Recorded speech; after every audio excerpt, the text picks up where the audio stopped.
Ladies and gentlemen, Kim here. Welcome to the daily update. Hope you guys had a good day trading today. Market is down about 0.5% there.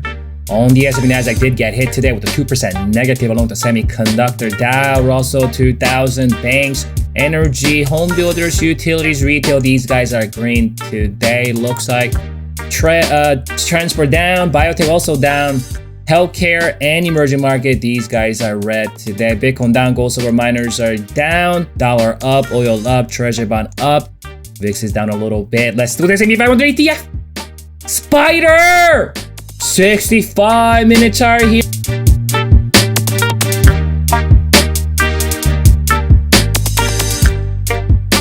So this is where we closed yesterday. And looks like we did see initial move here on that first hour. We actually saw a gap up or slight gap up right here, right on the micro-term moving average.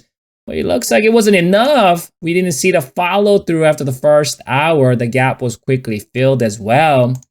And that's the second hour. We're hovering around right on that, kind of flirting with the micro-term moving average. And the fourth and fifth and sixth, we finally got below the micro-term moving average. It looks like the micro-term moving average is now acting as a resistance. With some of those wicks, right? Bulls really try to prop itself up, trying to trying to grab anything just to get above that micro-term. Not able to do it. We did drip lower. So we talked about this yesterday. 377 is probably the likely level where the bears are going to try to push it down to. And this is a level that bulls must hold. We talked about it. 377, 370 is going to be the band of support that bulls must hold if they do not want to see, the structural damage, right? Because obviously, bulls are working with this base right now. And they are working with because a higher high right here. So what they need to do, they need to cultivate that higher low. Keep in mind, my short-term moving average currently residing at 376.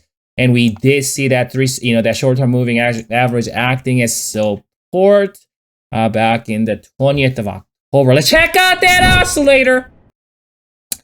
So the oscillator is rolling over 2 days in a row now. It's been really coming down quite heavily here, as you can see.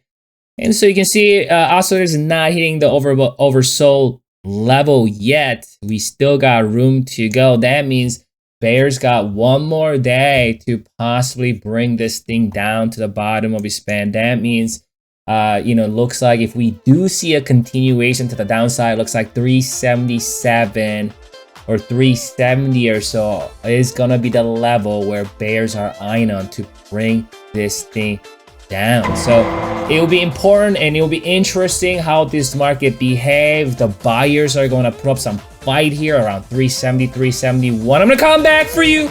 We'll reassess the situation.